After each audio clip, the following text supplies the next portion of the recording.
Dear, par- dear participants, Assalamu alaikum. Thank you for joining our workshop. Today's workshop is about MS Office and Advanced Excel course. This workshop will be conducted by Sir Tariq bin Afsar. Sir Tariq, please continue the session. Thank you so much, Mustafa. Assalamu alaikum to all of you. Today is 4th of December 2021. My name is Tariq bin Afsar. Today we are going to conduct a workshop on MS Office and Advanced Excel, right? अच्छा, मैं आपको कुछ थोड़ा सा हवाला इसके बारे में दे दूं. First of all, I would like to explain brief description, or you can say a short description regarding MS Office and Advanced Excel especially. देखें, अगर हम बात करें कि इसकी ज़रूरत, why do we need all such kind of tools or like MS Office applications, इसकी हमें इसलिए ज़रूरत पड़ती है कि हम अगर अपने डेली रूटीन जो अपना हम काम कर रहे हैं, ऑफिशियल लाइफ का काम कर रहे हैं, अपने स्कूल, कॉलेजेस, यूनिवर्सिटीज़, ठीक है, किसी भी लेवल के ऊपर अपने बिजनेस आपका क्यों ना हो, उसके अंदर आप काम कर रहे हैं, उसमें आप जो अपना डेटाबेस बनाते हैं, जो अपना रिकॉर्ड मेंटेन करते हैं, उसमें डिसीजन मेकिंग होती है, कैलकुलेशंस होती हैं, ड्राफ्टिंग होती है, प्रेजेंटेशंस होती हैं, बहुत सारी चीज़ें इसके अंदर शामिल हैं जो आप उसको उन तमाम चीज़ों को अपने बिजनेस के पॉइंट ऑफ व्यू से या कोई भी आउटकम अचीव करने के लिए इन टूल्स की मदद आपको लेनी पड़ती है. ये बहुत वाइटल रोल प्ले कर रहे होते हैं. तो किस तरीके से करते हैं, तो इसमें इस कोर्स के अंदर आपको ये बताया जाएगा, और लेकिन इस वर्कशॉप के अंदर आपको बहुत शॉर्ट डिस्क्रिप्शन के अंदर इसकी तमाम बेनिफिशियल व्यूज आपको एक्सप्लेन किए जाएंगे. तो स्टार्ट करते हैं. MS ऑफिस आप देख सकते हैं, ये आइकन्स आपके सामने आए इसका मैं थोड़ा सा इंट्रोडक्शन दूंगा. 1988 में इसको इंट्रोड्यूस कराया गया था, और आज के दौर में बहुत ज़्यादा इसका रेवोल्यूशनरी, इसको पॉपुलर फैक्टर मिला है, उसको बहुत ज़्यादा फेम मिला है, क्योंकि इसकी ज़रूरत के बगैर आप अपने जो ये तमाम काम मैंने आपको बताए, किसी भी लेवल के ऊपर, किसी भी सेक्टर के अंदर, आप इसके बिना पॉसिबल नहीं है कि आप उसको फुलफिल कर सकें. ठीक है, आगे ये बता रहे हैं कि जैसे आपका MS ऑफिस है, आपका माइक्रोसॉफ्ट पावर पॉइंट है, एक्सेल है, आउटलुक है, तो इनके जो कीवर्ड्स अगर आपको मैं बताऊं कि ये काम बेसिकली क्या करते हैं, थोड़ा सा डिस्क्रिप्शन आगे मिलेगा आपको कि वर्ड, अगर आपको डॉक्यूमेंट्री कोई काम करना है, कोई रेज्यूमे राइटिंग, मेमो राइटिंग, आपको इस तरह की कोई भी डॉक्यूमेंट के ऊपर वर्किंग करनी है जिसका आप प्रिंट आउट ले सकें, उसको देख सकें, तो वो आप MS वर्ड के ऊपर कर सकते हैं. पावर पॉइंट आपके ऑडियो विजुअल प्रेजेंटेशन कह रहे हैं, ऑडियो वीडियो प्रेजेंटेशन बनाने के काम में आता है. अगर आप कोई चीज़ प्रेजेंट कर रहे होते हैं, जैसे ये स्लाइड्स आपको दिखाई जा रही हैं, ये भी आपकी माइक्रोसॉफ्ट पावर पॉइंट के ऊपर क्रिएट की गई हैं. और आउटलुक के बारे में बता रहे हैं कि ईमेल्स है, कैलेंडर्स हैं, रिमाइंडर्स हैं, ये तमाम चीज़ें, आपके कॉन्टैक्ट्स हैं, ये MS माइक्रोसॉफ्ट आउटलुक के ऊपर आपको मदद देते हैं, इस पर आप काम कर सकते हैं. उसके बाद लेटेस्ट वर्जन आपको पता है 2019 आया है, जो कि जिसका नाम ऑफिस 365 भी है. दोनों का डिफरेंस वेब बेस्ड का है कि जो आपके वेब बेस्ड परसेप्शन व्यू है वो आपका माइक्रोसॉफ्ट 365 में आपको मिलता है, अदरवाइज 2019, और ये दोनों आपके एक ही वर्जन माइक्रोसॉफ्ट ने लॉन्च किए हैं. ठीक है, 1988 से बहुत सारे वर्जन आए जिसमें आपके प्रोफेशनल, MS ऑफिस स्टूडेंट, ठीक है, और MS ऑफिस 2016, ठीक है, होम, ये तमाम नाम इसके जो चले आ रहे हैं 1988 से अभी तक. और लेकिन डिफरेंस आपको बता रहे हैं 365 का क्या है कि क्लाउड एस्पेक्ट जो है वो आपको डिफरेंशिएट करता है. 365 का जो वर्जन है वो क्लाउड बेस्ड है, या उसके जो तमाम उसको इंटीग्रेट किया गया है, वो इसके क्लाउड के फीचर्स के साथ इंटीग्रेट किया गया है. सब्सक्रिप्शन फी होती है इसको, जो आपको नॉर्मली मंथली ईयरली आपको पे करनी होती है. ठीक है, अच्छा जी, माइक्रोसॉफ्ट के प्रीवियस वर्जन जो थे 2016 मिला के, उसमें कोई क्लाउड फीचर नहीं था, ना वो ऑफर कर रहा था, ना वो सब्सक्रिप्शन बेस्ड था. ठीक है, क्यों यूज करते हैं उसको देख लेते हैं.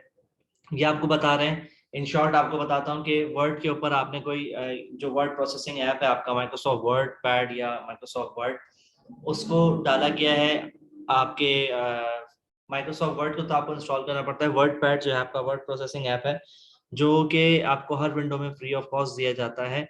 ठीक है, लेकिन आप इसके ऊपर वो फीचर्स अवेल नहीं कर सकते जो आपको माइक्रोसॉफ्ट वर्ड के ऊपर होते हैं, जिसकी वजह से आपको MS ऑफिस की चीज़ें मालूम होना ज़रूरी है, जो कि आपकी एक जॉब की रिक्वायरमेंट भी है, आपकी प्रैक्टिकल लाइफ की रिक्वायरमेंट भी है. ठीक है, अच्छा जी, बहुत ज़्यादा ये लार्ज कॉर्पोरेशन में यूज़ होता है। इसके अलावा आपके स्प्रेडशीट्स की अगर हम बात करें, जो एक्सेल की शीट्स कहलाती हैं, उसके ऊपर आप एडवांस लेवल की कैलकुलेशंस कर सकते हैं, कॉम्प्लिकेटेड एनालिसिस कर सकते हैं, ठीक है?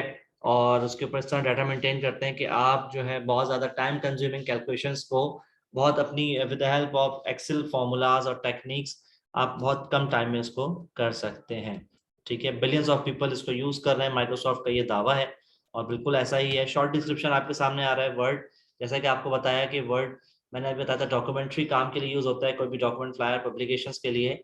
पावर पॉइंट की बात करें तो ऑडियो विजुअल मैंने आपको बताया, यहाँ पे लिखा हुआ है। एक्सेल की बात करें तो ये क्या करता है, स्टोर, ऑर्गेनाइज, मैनिपुलेट डाटा करता है। वन ड्राइव, आपका वन ड्राइव क्या है, एक ऐसा बादल है, एक ऐसा टूल है, एक ऐसा एप्लीकेशन है जो कि आपका डाटा ऑनलाइन सेव कर लेता है। वन नोट क्या चीज़ है, आपके hand writing notes, drawing, screen capture, audio clips वगैरह आपको काम आती है। पब्लिशर क्या चीज़ है, एक्सटेंसिव पब्लिकेशंस, पोस्टर्स, फ्लायर्स, आपको ये इस पे बनाने हैं तो आपको पब्लिशर पे आप यूज कर सकते हैं। आउटलुक क्या चीज़ है, आपका emails, calendars, to do list और कॉन्टैक्ट, जैसे आपको बताया गया। एक्सेस क्या है, डाटाबेस मैनेजमेंट सिस्टम कहलाता है। एक्सेस में आप अपना large amount of data compile करते हैं, मैनेज करते हैं उसे, ठीक है? और उसके अंदर उसको इंटरलिंक करते हैं, मुख्तलिफ टेबल्स के ऊपर काम करते हैं। वो आपका तमाम एमएस एक्सेस पे होता है, जो कि डीबीएमएस कहलाता है, डाटाबेस मैनेजमेंट सिस्टम। ठीक है जी, आगे चलते हैं। उसके बाद आगे पॉइंट आपको बता रहे हैं कि आपको वर्ड के ऊपर आपने डॉक्यूमेंट कोई बनाया, इसके इतना ज़्यादा फायदा बता रहे हैं कि आपने वर्ड के ऊपर कोई डॉक्यूमेंट बनाया तो आपने उसको वन ड्राइव पे अपलोड कर दिया। ईमेल्स के थ्रू आपने अपनी प्रेजेंटेशन अटैच की पावर पॉइंट पे बना के, ठीक है? आउटलुक का ईमेल यूज़ किया। इसके अलावा अपने आउटलुक से आपने कॉन्टेक्ट्स इंपोर्ट करके उससे एक्सट्रैक्ट करके एक्सेल के ऊपर डाल के उसको सेव कर लिया, और इस तरह की तमाम चीज़ें आप कर सकते हैं कि एक दूसरे से इंटरलिंक है आपका, ठीक है? अब थोड़ी सी ये वर्ड की कहानी बता रहा है आपको कि 2019 वर्जन जो आपको यूज हो रहा है इस वक्त, एमएस वर्ड जो आया था वो 25 अक्टूबर 1983 में आया था। इसके एक्सटेंशन जो है वो डॉट डॉक के नाम से सेव किया जाता है। और यूजफुल क्यों है ये आपको बता दिया गया है कि कोई भी आपको टेक्स्ट डॉक्यूमेंट क्रिएट करना है उसके लिए, और टेम्पलेट भी आप इसके अंदर बना सकते हैं प्रोफेशनल यूज के लिए, कि रिपीटेटिव फॉर्म में आपको अगर यूज करना है कोई डॉक्यूमेंट, तो you can also create a template for further usages और यूज इन फ्यूचर, ठीक है? Animations, images, word art, colours, ये तमाम चीजें इसमें आप डाल सकते हैं, ठीक है? एक्सेल की बात करें तो एक्सेल आपका, स्प्रेडशीट्स की बात जब भी है तो आप समझ जाएं कि वो एक्सेल है। और स्प्रेडशीट्स जो आपके कंसिस्ट होती करती हैं वो आपके रॉज एंड कॉलम्स को करती है, जिसपे आप अपना जो है वो डाटा मैनेज करते हैं, ठीक है? डाटा प्रोसेसिंग एप्लीकेशन है ये, ठीक है? लार्ज वॉल्यूम ऑफ डाटा इसमें आप इसको ऑपरेट कर सकते हैं, डील कर सकते हैं उससे, उसको आसान बना सकते हैं, ठीक है? सेकंड्स के अंदर आपका काम हो सकता है। डॉट एक्सएल है इसकी डॉक, जैसे डॉक फाइल आप सेव कर रहे थे वर्ड की डॉट डॉक से, इसकी आपकी एक्सटेंशन जो होता है, जो फाइल आपकी सेव होती है वो डॉट एक्सएलएस से होती है। पावर पॉइंट की बात करें, 1987 20 अप्रैल को ये रिलीज हुआ था। ऑडियो वीडियो प्रेजेंटेशन के लिए यूज होता है, ठीक है? इसमें मुख्तलिफ चीजें होती हैं, और डॉट पीपीटी से इसका फाइल सेव की जाती है। प्रोफेशनल यूजर्स के लिए यूज होता है ये, और बहुत इंटरेक्टिव बनाया जाता है इसको अपनी एनिमेशंस के थ्रू। नवंबर 13 1992 को एमएस एक्सेस आपका रिलीज हुआ था, और इसमें टेबल्स, क्वेरीज, फॉर्म्स, रिपोर्ट्स बनाए जाते हैं, और इसकी जो एक्सटेंशन है वो डॉट ACCDB से होता है। आउटलुक की बात करें तो आउटलुक आपका 16 जनवरी 1997 को रिलीज हुआ था, ठीक है? पर्सनल इंफॉर्मेशन मैनेजमेंट सिस्टम है ये, जो आपके कैलेंडर, कॉन्टैक्ट्स और इन तमाम को यूज कर सकते हैं आप इसके अंदर, ठीक है? इसकी जो फाइल एक्सटेंशन होती है वो आपकी फाइल एक्सटेंशन बनती है डॉट PST से, इससे आप इसको सेव कर सकते हैं, ठीक है? और आगे चलते हैं। वन नोट की बात करें तो 2003 नवंबर 19 में आपका वन नोट जो है वो रिलीज हुआ था। नोट टेकिंग एप्लीकेशन है बेसिकली ये, ठीक है? नोट्स वगैरह बनाने में उसमें आपके ये काम आती है। पहले इसको ऑफिस सूट में रिलीज किया गया था, लेकिन अब स्टैंड अलोन भी इसको प्ले स्टोर से आप एंड्रॉइड्स और डिवाइसेस के लिए डाउनलोड करके यूज कर सकते हैं। इसमें आपके इमेजेस, टैग्स, टेबल्स और ये तमाम चीजें भी शामिल होती हैं। इसका जो एक्सटेंशन है वो डॉट 1 से यूज होता है, ठीक है? किसी का माइक ऑन है तो प्लीज उसे आप जरा सा देख लें, अपना माइक म्यूट कर दीजिएगा। Thank you. स्प्रेडशीट के ऊपर आ जाएं तो ये तमाम नाम आपको दिख रहे हैं, ये तमाम नाम एक्सेल के ही हैं, Google sheet, workbook, spreadsheet, worksheet. उसकी बात करें कि स्प्रेडशीट को बहुत ज़्यादा पॉपुलैरिटी मिली और एक कॉमन टूल बन गया। उसके बाद रॉज एंड कॉलम्स में होता है, ये आपने पढ़ लिया है। क्विक मैथ्स आपको बताता है, पर्सनल फाइनेंसेस आपको ये करके देता है, कॉम्प्लिकेटेड एनालिसिस एक्सेल आपका ये करके देता है। और अगर हम बात करें इसकी हिस्ट्री की तो इसमें देखें सबसे पहले जो इसकी लैंग्वेज इसको बनाई गई थी, या इलेक्ट्रॉनिक स्प्रेडशीट जो बनाई गई थी 60 to 70 ईयर्स पहले बनाई गई थी, जिसका नाम था LANPAR, language for programming errors at random, जो कि 1969 में बनाई गई थी और जनरल अकाउंटिंग पर्पसेस के लिए ये यूज होती थी। अगर हम एक्सेल को समझना चाहें तो सबसे पहले 1969 से इसकी शुरुआत हुई थी लैनपार के नाम से। उसके बाद ये आपकी जो थी ये फर्स्ट अवॉर्डेड स्प्रेडशीट थी जो मेन फ्रेम या टाइम शेयरिंग कंप्यूटर्स के ऊपर बनी थी।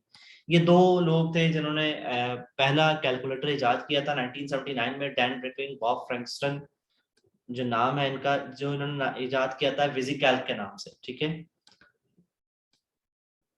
उसके बाद ये एक्सेल का इंटरफेस है जो आप देख रहे हैं, जो आपका फॉर्मूला बार, नेम बॉक्स, क्यू80 आ रहा है टॉप पे, quick access tool bar, ribbon, command groups, ये सारे ग्रुप्स हैं जो आपको डिवाइड हो रहे हैं, क्लिपबोर्ड, फॉन्ट, अलाइनमेंट, ये आप देख सकते हैं, ठीक है। बाकी नीचे उसका व्यू आ रहा है, उसका वर्कशीट का व्यू ऑप्शन है कि आपको पेज ब्रेक में देखना है, नॉर्मल व्यू देखना है, जूम कंट्रोल है, रॉज एंड कॉलम्स बताए गए हैं, ठीक है। ऊपर आपका ये पूरा रिबन है,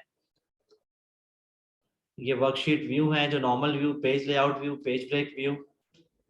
और अब कुछ थोड़े सवालात हैं, कोई अगर देना चाहे तो मुझे उस पर दे सकता है, अपने चैट के ऊपर आप बता सकते हैं। To create a new paragraph in MS word document which of the following keyboards can be used, keyboard keys can be used, tab, enter, alt at the rate और शिफ्ट। इसमें से अगर कोई आंसर देना चाहे तो बता सकते हैं, फिर आगे हम आंसर रिवील करें। जी, इतने सारे पार्टिसिपेंट्स मौजूद हैं, कोई देना चाहेगा इसका आंसर?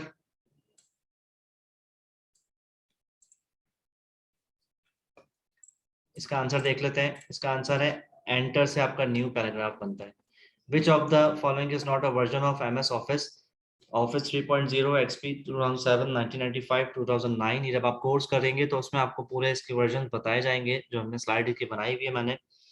इसमें कौन सा वर्जन नहीं है एमएस ऑफिस का, उसको देख लेते हैं। इसमें 2009 नहीं था, ठीक है। इन सब में से देख सकते हैं आप, कुछ थोड़े से सवाल है, ज्यादा नहीं है, बस एंड हो जाएगा अभी।